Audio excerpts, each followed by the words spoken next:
মালদ্বীপে বসবাসরত অবৈধ অভিবাসীদের ধরতে নিয়মিত অভিযান চালাচ্ছে দেশটির অভিবাসন বিভাগ।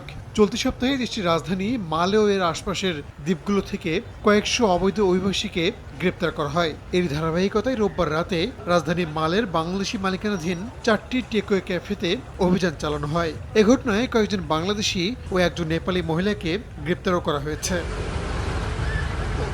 বিশেষ অভিযানে আটককৃতদের একজনের বিরুদ্ধে ইমিগ্রেশনের গাড়িতে লাথি মারার অভিযোগ উঠেছে। তার বিরুদ্ধে অভিবাসন আইন অনুযায়ী কঠোর ব্যবস্থা নেওয়া হবে বলে জানিয়েছেন দেশটির ইমিগ্রেশন কন্ট্রোলার। এ ঘটনায় দুঃখ প্রকাশ করেছেন দেশটিতে বসবাসরত প্রবাসীরা। এটা খুবই দুঃখজনক, এটা আমরা সাপোর্ট করি না, এটা খুবই মর্মাহত ঘটনা। আমি আসলে অনুরোধ করব বাংলাদেশ সরকার এখন মালদ্বীপ হাই কমিশনারের কাছে যে আপনারা এটার একটা সুরাহা করেন, আমরা যেন এখানে শান্তিমতো ভালোভাবে থাকতে পারি, আমরা যেন একটা রেমিটেন্স যে ভালো একটা রেমিটেন্স যেন আমরা দেশে প্রেরণ করতে পারি। নগদের কাছে সব গ্রাহকই প্রিয়, তাই তো সারা দেশে ক্যাশ আউট চার্জ সবচেয়ে কম।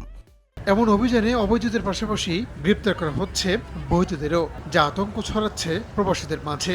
এর দ্রুত সমাধানে মালদ্বীপস্থ বাংলাদেশ হাই কমিশনার এবং প্রধানমন্ত্রীর কাছে অনুরোধ জানিয়েছেন প্রবাসীরা।